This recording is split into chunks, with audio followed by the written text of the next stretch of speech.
வணக்கம் நண்பர்களே, மனதோடு கொஞ்சம் பேசுங்கள். பகுதி 19, மன அழுத்தத்தை குறையுங்கள். இந்த மனதோடு கொஞ்சம் பேசுங்கள்ல நம்ம மனசு கூட, அதுவும் ஆள் மனசு கூட, அதோடைய ஆசைகள், அதோடைய குறைகள், அதோடைய நிறைவேறாத ஆசைகள், இது எல்லாமே கேட்டு அதுக்கு தகுந்த மாதிரி சின்ன சின்ன மனசை ஹாப்பி ஆக்கக்கூடிய விஷயங்களை செய்து ஒரு மன அழுத்தங்களை குறைக்கிறதுக்கு என்னவோ அதை செய்தால்தான் மனம் சந்தோஷம் அடையும். அந்த மனதை லாங் டேர்ம் கொண்டு போகிறதுக்கு அது யூஸ்ஃபுல்லாக இருக்கும். இந்த மனதோடு கொஞ்சம் பேசுங்கள்ல நம்ம 18 சீரீஸ் பார்த்துருக்கோம். அந்த நலம் அரண் சூழல் மாமுக தமிழ் சேனலில் ப்ளே ஸ்டோர்லேயும் மனதோடு கொஞ்சம் பேசுங்கள் இருக்குது. அதே நேரத்தில் வீடியோ செக்ஷனையும் நீங்கள் பார்க்கலாம். இந்த 18 எபிசோட்ஸு. இப்போ 19வது எபிசோட்ஸு மனதை எப்படி வைத்துக்கணும், எந்த மாதிரி எல்லாம் வச்சுக்கிட்டால் அது ஆரோக்கியத்துக்கு கொண்டு செல்லும். உடலை மட்டும் பார்க்குறது பெருசு இல்லைங்க, மனசையும் சேர்ந்து பார்த்தா தான் ஒரு ஆரோக்கியமான வாழ்க்கையை வாழ முடியும். ஸோ இன்றைக்கி பார்க்குறது மன அழுத்தத்தை குறைப்பது. மன அழுத்தம் அப்படிங்கிறதே ஏதோ விஷயங்கள், ஒரு குறைகள், ஒரு ஏக்கங்கள், ஒரு வருத்தங்கள், ஒரு பயம், ஒரு பிரச்சனை, லாங் டேர்ம் இஷ்யூஸு, நிறைவேறாத ஆசை, பொத்தி வச்ச எத்தனையோ இஷ்யூஸ் ஒரு நாள் வெடிக்கும்போது அது மன அழுத்தமாக மாறுது. ஸோ இந்த மன அழுத்தத்தை குறைக்கிறதுக்கு நம்ம வேறு எந்த ஸ்டெப் எடுத்தாலும் நம்ம மனசுக்கிட்ட கொஞ்சம் பேசணுங்க. எப்பெல்லாம் அந்த மனசுக்கிட்ட நம்ம பேசும்போது கேட்கணும், எந்த மாதிரி நம்ம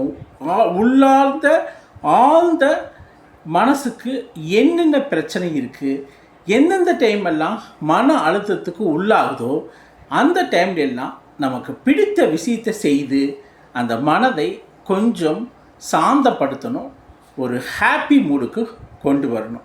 அப்போ இப்போ மனசு ஒரு அழுத்தம், ஒரு விரக்தி, ஒரு விதமான ஸ்ட்ரெஸ்ஃபுல் கண்டிஷன் இருந்ததுன்னா நடைப்பயிற்சி அது ஒரு நல்ல மருந்தாக அமையும்.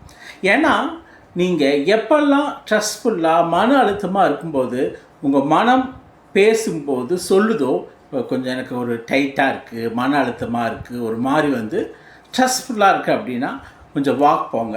ஒரு பார்க்லேயோ அல்லது ஒரு ஓப்பன் ஸ்பேஸ்லேயோ, ஒரு டிஃப்ரெண்ட் ஒரு வில்லேஜ் பேக்கப்லேயோ, அல்லது மரங்கள் செடிகள் இருக்கக்கூடிய ரோடுகள்லேயோ. ஸோ ஃப்ரீயாக வாக் பண்ணுங்கள். அப்போ ஃப்ரீயாக வாக் பண்ணிவிட்டு ஹாப்பி மூமெண்ட்ஸை உங்கள் வாழ்க்கையில் எதையெல்லாம் சின்ன சின்ன சந்தோஷங்களையும், சின்ன சின்ன சாதனைகளையும், சின்ன சின்ன ஹாப்பி மூமெண்ட்ஸையும் அனலைஸ் ஒரு விதமாக நினச்சி ஹாப்பி மூடோடு நடங்க. அப்படி நடக்கும்போது அது காலையாகவும் இருக்கலாம், ஈவினிங்காகவும் இருக்கலாம். அந்த மாதிரி நடக்கும்போது அந்த ஹாப்பி ஹார்மோன் அதிகமாகும், அந்த ஸ்ட்ரெஸ் கொடுக்கக்கூடிய ஹார்மோன் குறையும்.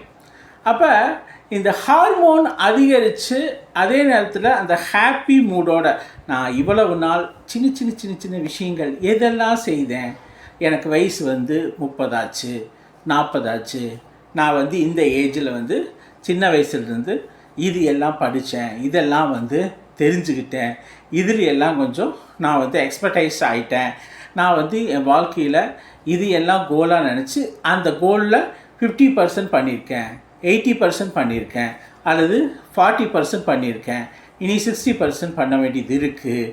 அப்போ நான் இவங்களையெல்லாம் விடங்கிறத விட யாருடைய வாழ்க்கையும் அப்படிங்கிறத விட கம்பேர் பண்ணாமல் நான் எனக்குன்னு ஒரு தனித்துவம் இருந்தது, அவங்க யாரை காட்டிலும் எனக்குன்னு ஒரு தனித்துவம் இருக்குது, அந்த தனித்துவத்தில் நான் நடை போடுறேன், அது எனக்கு எவ்வளவோ வெற்றியை கொடுத்துருக்குதுன்னு சொல்லி வாக் பண்ணுங்க.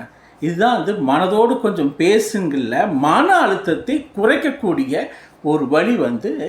ஹாப்பி மூமெண்ட்ஸையும் சின்ன சின்ன சாதனைகளையும் யாரு கூடயும் கம்பேர் பண்ணாமல் நீங்கள் உங்கள்கிட்ட இருக்கக்கூடிய ஸ்பெஷல் கேரக்டர், தனித்துவமான கேரக்டர் என்ன இருக்கோ, நீங்கள் ஹெல்ப் பண்ணுறது கூட உங்களுக்கு தனித்துவமான கேரக்டர் இருக்கலாம், பிளான்ட்ஸு கார்டன் வளர்த்துறது, பிளான்ட்ஸு வளர்த்துறது உங்களுடைய தனித்துவமான கேரக்டராக இருக்கலாம்.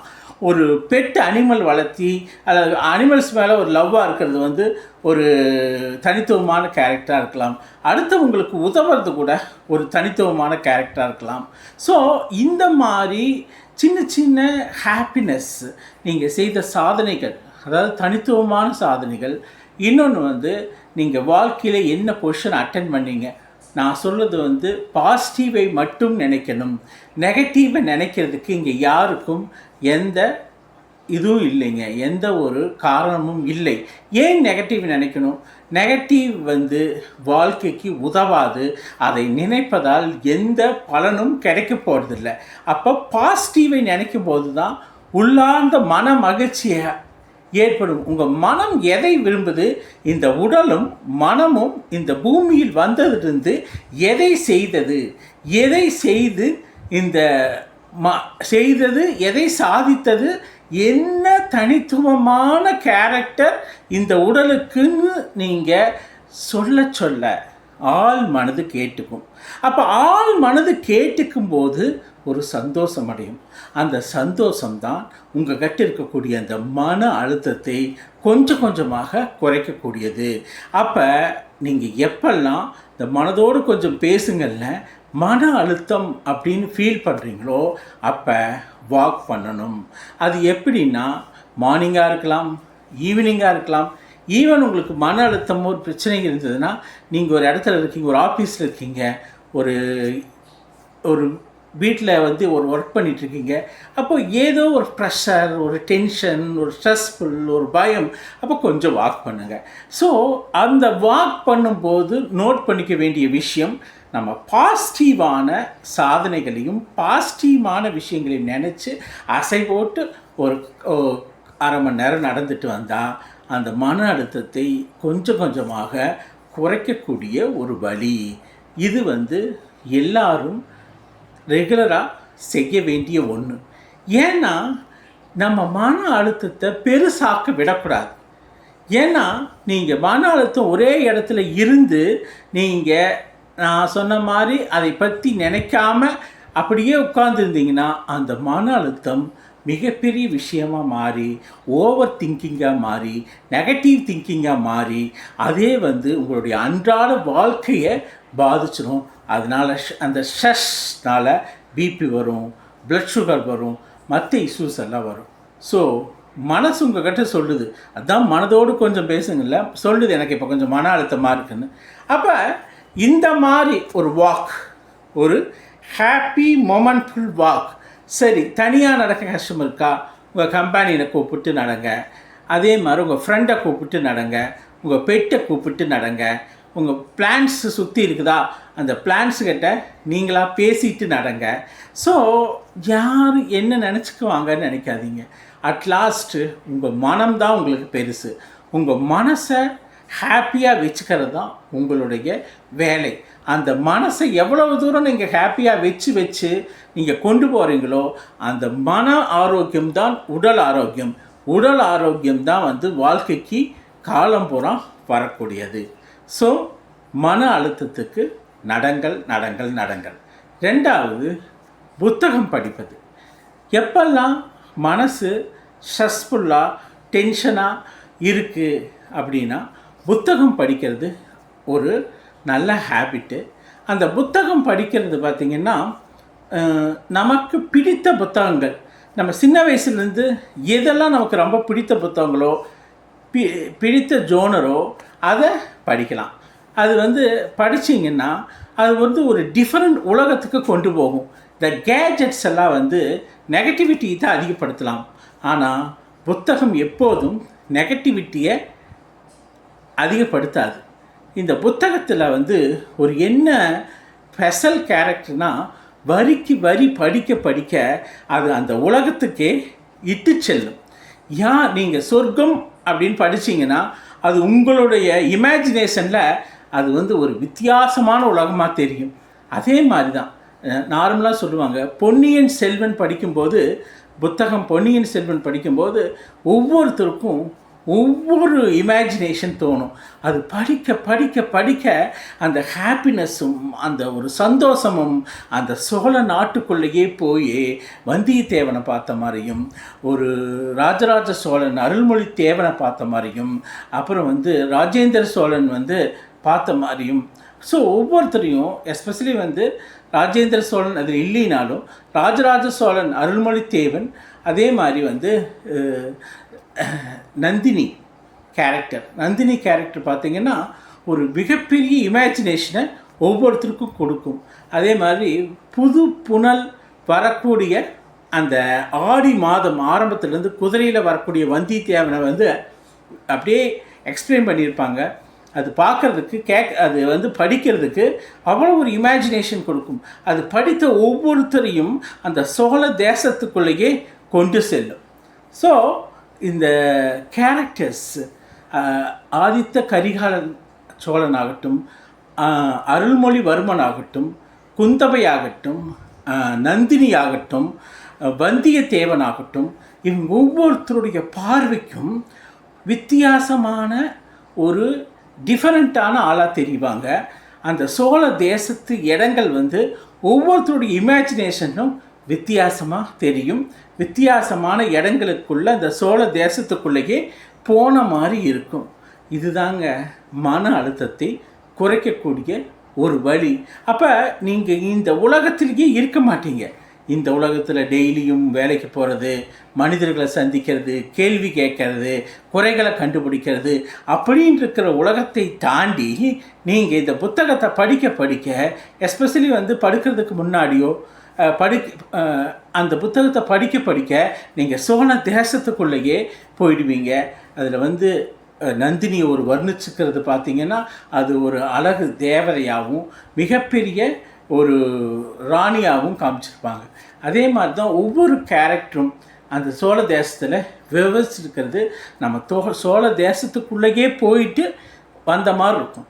ஸோ இந்த மாதிரி மன அழுத்தத்தை குறைக்கக்கூடிய புத்தகங்கள் நிறையா இருக்குது. நான் அது பொன்னியின் செல்வன் சொன்னது ஒரு எக்ஸாம்பிள். ஸோ இந்த புத்தகங்களை படிக்க படிக்க உங்களுக்கு ஏற்கனவே மனதுக்குள்ளே இருந்ததெல்லாம் வெளியே போய் ஒரு புது நாட்டுக்குள்ளே, புது மனிதர்களுக்குள்ள, புது விஷயங்களுக்குள்ளே போயிட்டு வந்த மாதிரி ஒரு ஹாப்பினஸ் வரும். அந்த ஹாப்பினஸ் தான் மன அழுத்தத்தை போக்கக்கூடியது. அதனால் அந்த மனதோடு கொஞ்சம் பேசுங்கள்ல முதல்ல சொன்னது நடைப்பயிற்சி, இரண்டாவது சொன்னது புத்தகம் படிப்பது. புத்தகம் படிக்கிறதுங்கிறது நம்ம அந்த புத்தகத்தோடு ஒன்றி படிக்கணும். நம்ம கேரக்டர்ஸாகவே மாறிடணும். அந்த தேசத்துக்குள்ளேயே போகிற மாதிரி இருக்கணும். ஒவ்வொரு மனிதனும் புத்தகத்தோட ஸ்பெஷாலிட்டி என்னன்னு பார்த்தீங்கன்னா, நார்மலாக நம்ம ஒரு கேஜெட்ஸ் பார்த்தாலோ வேறு ஒரு லேப்டாப்போ இதெல்லாம் பார்த்துட்டு ஜஸ்ட் லைக் தட்டு அப்படியே சிரிக்கிறோம், இல்லை ஜஸ்ட் லைக் தட் விட்டுட்டு போயிடுவோம். ஆனால் நீங்கள் புத்தகத்தை வரிக்கு வரி அந்த கண்ணால் வாசிப்பதும், கண்ணில் வாசிக்க வாசிக்க அது மூளைக்கு போகுது. அந்த மூளைக்கு ஒரு இமேஜினரி வேர்ல்டை கிரியேட் பண்ணுது. நம்ம பொன்னியின் செல்வன் எடுத்துக்கிட்டால் உடனே வந்தியத்தேவன் அந்த குதிரையில் வர்றதை நாம் அதை படிக்கவே இமேஜினேஷன் பண்ணிடுறோம். அங்கே புது புனல், ஆடி மாதம் புது புனல் ஓடுது. அதே நேரத்தில் அந்த ஏரி, வீராணம் ஏரி, அந்த வீராணம் ஏரியை பெரிய கடல் மாதிரி வர்ணிச்சிருப்பார் கல்கியை, அமரர் கல்கி ஆசிரியர். ஸோ அந்த அளவுக்கு கடல் போல காட்சி அளிக்கக்கூடிய வீராணம் ஏரி, அப்புறம் ஆடி மாதம் வரக்கூடிய புது புனல் அந்த வாய்க்கால்களில் வர்றதையும், இடையில் நம்ம வந்தியத்தேவன் குதிரையில் வர்றதையும் விவரிச்சிருப்பார் அமரர் கல்கி. அதை பார்க்கும்போதே, அதை கேட்கும்போதே நம்முடைய மனசு பூரா அந்த மாதிரி கடல் மாதிரி ஒரு குளமும், அதுக்கப்புறமா காவிரி ஆறு ஓடுறதும், வந்தியத்தேவன் குதிரையில் வர்றதும், அந்த வந்தியத்தேவனுடைய அழகு, அவனுடைய ஆர்மமெண்ட்ஸு, இது எல்லாமே பார்க்க பார்க்க அதுக்கு அடுத்தது வந்து ஆதித்த கரிகாலனை பார்க்கும்போது அவனை பற்றி வர்ணிச்சிருக்கிறது, அருள்மொழி தேவனை வர்ணிச்சிருக்கிறது, சுந்தர சோழனை வர்ணிச்சிருக்கிறது, வானமாதேவியை வர்ணிச்சிருக்கிறது. ஸோ இது எல்லாமே அந்தந்த கேரக்டரை நம்ம வந்து உள்வாங்கி அதுக்குள்ளேயே போகிற மாதிரி ஒரு ஃபீலிங்கை கொடுக்கும். அப்படி கொடுக்கும்போது தான் உங்களுக்கு நீங்கள் இருக்கிற நிலையை மறந்து ஒரு புது உலகத்துக்குள் போன மாதிரி இருக்கும். இதுதாங்க மன அழுத்தத்தை குறைக்கக்கூடிய வழி. அடுத்தது பார்த்தீங்கன்னா, கண்டினியூஸாக டெய்லியும் டைரி எழுதுங்க. டைரி எழுதுறது வந்து just like it's not a recording the events, பட்டு இது வந்து உங்களுடைய மன அழுத்தத்தை குறைக்கக்கூடிய ஒரு சாதனம்னு நினச்சிக்கோங்க. ஏன்னா ஒவ்வொரு மனிதன் ஏன் மன அழுத்தம் அடைகிறான், ஏன் அவனுக்கு ஸ்ட்ரெஸ் வருது, டென்ஷன் வருது, அவன் ஏதோ செய்யலை, தான் இந்த பூமிக்கு வந்து என்னால் எதுவும் செய்ய முடியல, அல்லது ஏதோ என்னால் வந்து இந்த உலகத்துக்கு பயனுள்ளதாக மாற முடியல, செய்ய முடியல, ஏதோ ஒரு விரக்தி, ஏதோ நிறைவேறாத ஆசை, இதெல்லாம் தான் ஒரு விதமான பயம், பதட்டம், மன அழுத்தம் இது எல்லாம் உருவாக்குது. அப்போ டெய்லியும் சின்ன சின்ன ஈவெண்ட்ஸை நீங்கள் எழுதும்போது உங்கள் மனசு ஆட்டோமேட்டிக்காக ஆள் மனசு சந்தோஷத்தை அடையுது. ஓகே, இன்னைக்கு காலையில் எழுந்திரிச்சேன், இவரை மீட் பண்ணேன், இந்த ஒர்க் பண்ணினேன், இங்கே போனேன், இந்த விஷயங்கள் எல்லாம் வந்து நான் சக்ஸஸ்ஃபுல்லாக முடித்தேன்னு சின்ன சின்ன சாதனைகளை அதில் எழுதுங்க, ரெக்கார்டிக்கலாம். ஈவன் சொன்னால் மணி வைஸ் கூட எழுதலாம், இல்லை மார்னிங், ஆஃப்டர்நூன், ஈவினிங் அண்ட் நைட்டுன்னு பிரித்து எழுதலாம். ஸோ இது எல்லாம் எழுதும்போது நமக்குள்ளேயே ஒரு ஹாப்பினஸ்ஸு, ஓ இன்றைக்கி இதெல்லாம் நம்ம செய்தோமா, இந்த சாதனையெல்லாம் புரிஞ்சோமா அப்படின்னு சொல்லிட்டு. அப்போ அந்த டெய்லியும் ரெக்கார்டிக்கெல்லாம் நம்ம எழுத மனசு ஒரு விதமான சாட்டிஸ்ஃபிகேஷன் ஆகுது, ஒரு திருப்தி அடையுது. அப்போ அந்த திருப்தி அடையும் போது உங்களுக்கு ஆட்டோமேட்டிக்காக மன அழுத்தம் குறையும். ஸோ மன திருப்தி தான் மன அழுத்தம் குறைவதற்கு காரணமாக அமையுது. ஒவ்வொரு மனிதனும் ஏன் வந்து மன அழுத்தம் அடைகிறான்? நிறைவேறாத ஆசை, நிறைவேறாத ஏக்கங்கள், நிறைவேறாத எத்தனையோ முயற்சிகள். ஸோ அந்த முயற்சிகளை ஒவ்வொரு நாளும் நீங்கள் ரெக்கார்டிக்கலாம். இன்றைக்கி முயற்சி பண்ணினேன், எவ்வளவோ முயற்சி இருக்கிறதுல ஒவ்வொரு நாளும் ஒவ்வொரு முயற்சி பண்ணுறான். அந்த முயற்சி தான் வந்து ஒரு நாள் வந்து பெருவல்லமாக மாறக்கூடியது. ஸோ இந்த விஷயத்தை நீங்கள் டெய்லியும் தூங்கிறதுக்கு முன்னாடி எப்படி புத்தகம் படிக்கிறோம், அதுக்கு முன்னாடி ஒரு நாள் நீங்கள் புத்தகம் படிக்க முடியாத நாள் டைரி எழுதலாம். டைரியில் என்ன ஈவெண்ட்ஸ், டெய்லி ஈவெண்ட்ஸை நீங்கள் எழுதுங்க. ஸோ அப்படி எழுத நீங்கள் சாதனைகளை எழுதுனீங்க. காலையிலேருந்து நைட்டு வரைக்கும் என்ன பண்ணிங்கன்னா அந்த சாதனைகளை எழுத உள்ளம் ஹாப்பினஸ் அடையும், மனம் ஒரு விதமான மகிழ்ச்சி அடையும். அந்த ஸ்ட்ரெஸ்ஸு, மன அழுத்தம் உங்களை விட்டு வெளியேற தொடங்கும், வெளியேறும். இது தாங்க 3 மெயினான வழி. அதையும் தாண்டி ஒன்று பார்த்தோம்னா உங்களுக்கு பிடித்த மியூசிக்கை கேட்குறது.